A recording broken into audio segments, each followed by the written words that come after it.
Goeienaand en hartlike welkom by ons 10 dae van gebed aand 7. Ek is David Fitzcharles en dit is vir my voorreg om hierdie program aan te bied en saam met u hierdie 10 dae in gebed te spandeer en waar ons jaar begin en nouer en nader aan Jesus beweeg. Maar voor ons begin, kom ons buig ons hoofde en ons bid saam. Here, baie dankie vir die voorreg dat ons vanaand weer by mekaar kan kom en dat ons weer saam kan bid. Help ons om terug te keer na die altaar toe, terug te keer na God. Seën ons in hierdie tydjie van gebed. Dis my gebed in Jesus naam. Amen.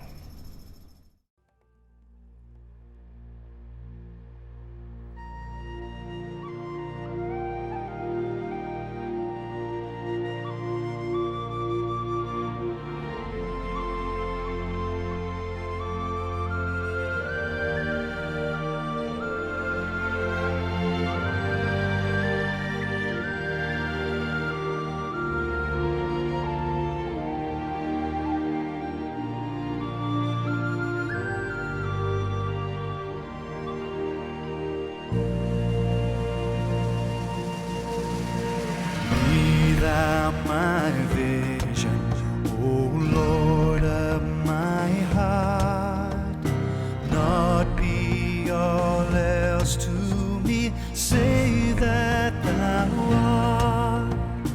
Thou my best thought, by day or by night, waking or sleeping, thy presence my life.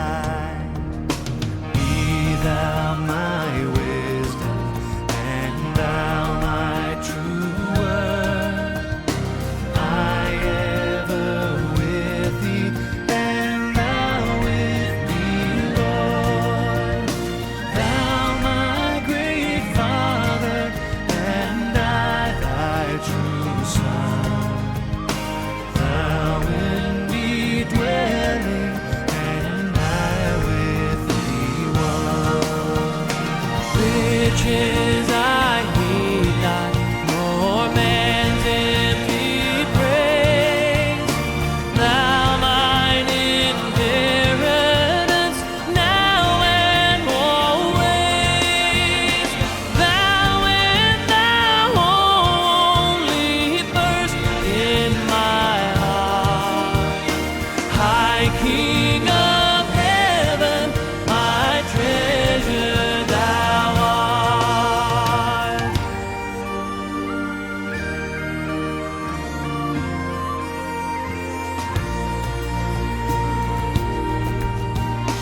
Be thou my vision, O Lord of my heart, not be all else to me, save that thou art. Thou my best thought, by day or by night, waking or sleeping, thy presence my life.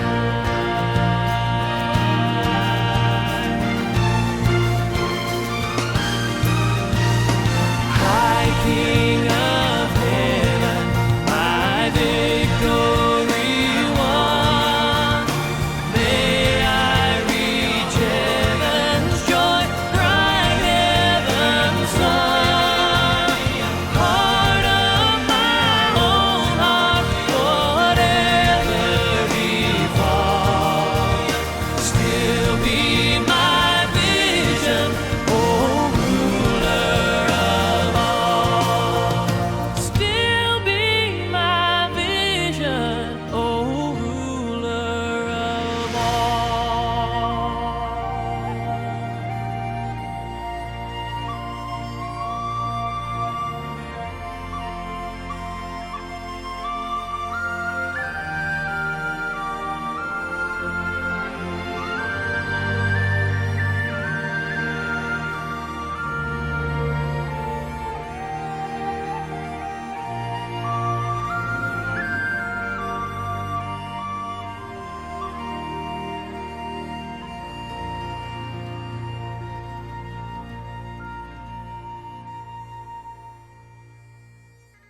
Psalm 59 vers 6 sê, kom laat ons aanbid en neerbuig, laat ons kniel voor die Here wat ons gemaak het.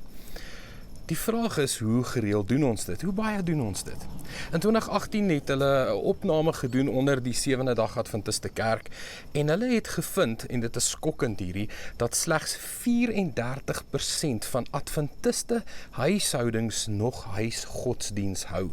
Om dit erger te maak, slegs 52% van die mense, 52% van Adventiste hou enigsins enige vorm van huisgodsdiens of persoonlike godsdiens. Dit laat 'n mens nogal wonder. 'n Kerk met 'n belangrike eindtyd boodskap soos wat ons het, die 3 engele boodskap van Openbaring 14, kan ons dit werklik verkondig as ons dit nie uitleef nie. Dink daaraan, die boodskap sê, maak reg, Jesus is op pad. En tog is daar net 34% van mense wat in die oggend en in die aand tyd met die Here spandeer in huisgodsdiens. Slegs 52% van die mense spandeer enige vorm van persoonlike godsdiens met die Here. En hierdie is nie vanaand om ons 'n pak slaag te gee nie. Die vraag is net, hoe suksesvol kan die werk wees as ons self nie dit uitleef nie. In die konteks hiervan is daar 'n pragtige gedeelte uit Testimonies to the Church, en dit is volume 6, en dit sê, daar is niks meer nodig in die werk van God as die praktiese resultate van gemeenskap met God nie. Met ander woorde, om tyd met die Here te spandeer nie. In die boekie Child Guidance verwys dit daarna, en dit sê, soos die vaders van oud moet die wat bely dat hulle God lief het, 'n altaar voor die Here oprig, waar ook al hulle tent opslaan. Vaders en moeders moet dikwels hulle harte tot God ophef in nederige smeking vir hulle self en hulle kinders. Dan sê dit, laat die vader as priester van die huisgesin die môre en die aand offer op die altaar van God lê, terwyl die vrou en kinders verenig in gebed en lofprysing. In so 'n huishouding sal Jesus graag vertoef. Jy sal nie glo hoeveel mense kom na my nie, en ek self het daardie uitdaging waar hulle sê, ons kry ons kinders net eenvoudig nie weg voor die tablette nie, voor die selfone nie. Ons spandeer ure en ure en ure aan hierdie nuwe, ek wil sê, dwelmmiddel wat ons tegnologie noem, veral wanneer dit by sosiale media kom. Maar weet jy wat interessant is? Elon Musk het hierdie week getweet en hy het gesê, Instagram is net daar om jou depressief te maak en Twitter is net daar om jou kwaad te maak. Daar is hierdie nuwe ding wat hulle noem doom scrolling, waar jy soek vir slegte nuus en wanneer jy dit lees, hoe meer jy dit lees, kan jy nie ophou nie. Jy bly net aanhou en aanhou en aanhou. 1 uur, 2 uur, 3 ure gaan verby en dan stop jy, nie omdat jy genoeg gehad het nie, maar omdat jou selfoonbattery uiteindelik doodgaan. En jy besef 3 ure is verby en ek het hierdie tyd spandeer aan doom scrolling. En die ergste daaraan is dit veroorsaak dat ons angstig raak, geïrriteerd, ons voel eensaam, ons is gestres, dit maak ons depressief, slaaploos en dit laat ons ongelukkig voel. Dit is nogal ironies dat die teenmiddel of die goeie regte medikasie vir al hierdie gevoelens wat ons ervaar, persoonlike, maar ook huisgodsdiens is. Wanneer ons persoonlike godsdiens, tyd in persoonlike godsdiens spandeer, of wanneer ons as 'n gesin saam tyd in huisgodsdiens spandeer, dan verminder die eensaamheid vlakke, stres verminder, dit verhoog ons vlakke van vrede wat ons ervaar, dit vervul ons emosionele behoeftes en ons leer tevredenheid. Ons het nou meer as ooit tevore konsekwente verkoking in die Here nodig. Nou meer as ooit tevore. En dit is hoekom die Adventiste Kerk hierdie inisiatief begin het terug na die altaar. Die kerk se mikpunt is om teen 2027 te wil hê dat ten minste 70% van die mense betrokke is in persoonlike en in huisgodsdiens. Wanneer ons terugkeer na die altaar van God, sal God ons verander. Ons sal na sy beeld getransformeer word om die belangrike boodskap, die eindtyd boodskap met hierdie wêreld te deel. So laat ons vandag God nader en vra vir 'n spesiale uitstorting van sy Heilige Gees om ons te help om in ons godsdiens hom te ervaar. Dat ons spesiale tyd met hom spandeer, nie omdat ons moet nie, maar omdat ons wil, omdat ons nie anders kan nie. Ons het nou meer as ooit daardie kosbare seën van godsdiens en aanbidding, lofprysing met Jesus nodig. Ek gaan nie weer nooi vanaand om die video hierso te pause en self tyd in gebed te spandeer, met die Here te kommunikeer en met die Here te praat en vir hom te nooi in u lewe in. En dan wil ek u nooi, gaan sit met die gesin, gaan praat daaroor. As jy dit nie doen nie, as jy dit wel doen, wonderlik, hou so aan. Stuur vir my boodskap, laat weet my, wat is jou sukses? Hoe kry jy dit reg om jou gesin bymekaar te kry en in die oggend en in die aand godsdienst te hou, om jou altaar op te rig? Dalk kan ons dit deel met ander mense en net bietjie help om meer dit te kan doen. Maar as jy sukkel daarmee, begin nou, gaan gesels met jou gesin en sê, weet jy wat, is iets wat ek graag wil implementeer, want ons mis uit op die seëninge wat die Here vir ons wil gee. Dis so goed soos iemand wat vir jou die lotto wil laat wen, jy moet net 'n kaartjie koop, gaan koop daai kaartjie, rig op jou altaar, begin tyd met die Here. So, ons bid vanaand God se woord, Psalm 95 vers 6. Kom, laat ons aanbid en neerbuig, laat ons kniel voor die Here wat ons gemaak. So, ons vra die Here vanaand, kom laat ons aanbid en neerbuig, om ons te help, om ons altaar op te rig in die oggend en in die aand, persoonlike godsdiens en gesinsgodsdiens. Laat hy ons help om dit te doen. En dan bid ons vir ons gemeentes, ons bid vir die mense in ons gemeentes, die uitdagings wat hulle het, ons bid vir spesifieke behoeftes wat ons het, dat die Here ons leiding sal gee, dat hy vir ons uitkoms sal gee. Ons loof en prys hom vir die antwoorde wat hy vir ons wel gegee het, vir die deure wat hy absoluut vir ons oopgemaak het. Dan bid ons natuurlik ook vir ons kerk, ons bid vir ons distrik, vir ons streek, vir ons konferensie, ons bid vir Suid-Afrika en uiteindelik vir ons wêreldkerk. En dan vat ons bietjie tyd om net terug te dink aan die seëninge wat die Here vir ons gegee het en hom net te loof en prys vir wat hy vir ons gedoen het. So kom ons buig ons hoofde en ons bid saam.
Here Jesus, baie dankie dat ons vanaand weer kon gekyk het na hoe belangrik dit is om nie net ons altaar op te rig waar ons gaan nie, met ander woorde om Jesus uit te leef nie, maar weer oggend en saans persoonlike godsdiens met U, die voorbeeld wat Jesus gestel het, maar ook huisgodsdiens, persoonlike godsdiens met ons familie.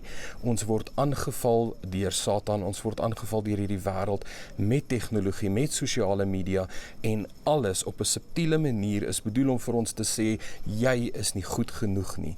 En Here, die enigste teengif daarteen, die enigste teenmiddel vir hierdie gif, is om tyd met U te spandeer, want dit is by U wat ons regtig ons waarde besef.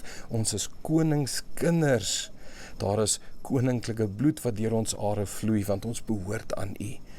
Help ons dat ons nie een oomblik uitmis op die seën wat U vir ons wil gee nie, maar mag daai realiteit wat U in ons vestig, oorneem in ons lewens, mag dit ons harte, mag dit alles vul, en so mag dit ons help om te kan staan deur die aanvalle van hierdie wêreld en teen die aanvalle van Satan. Dit is my gebed in Jesus kosbare naam. Amen. Weereens baie dankie dat jy ingeskakel het vanaand en geluister het na hierdie program, en dan praat ons weer môre aand, selfde tyd, selfde plek.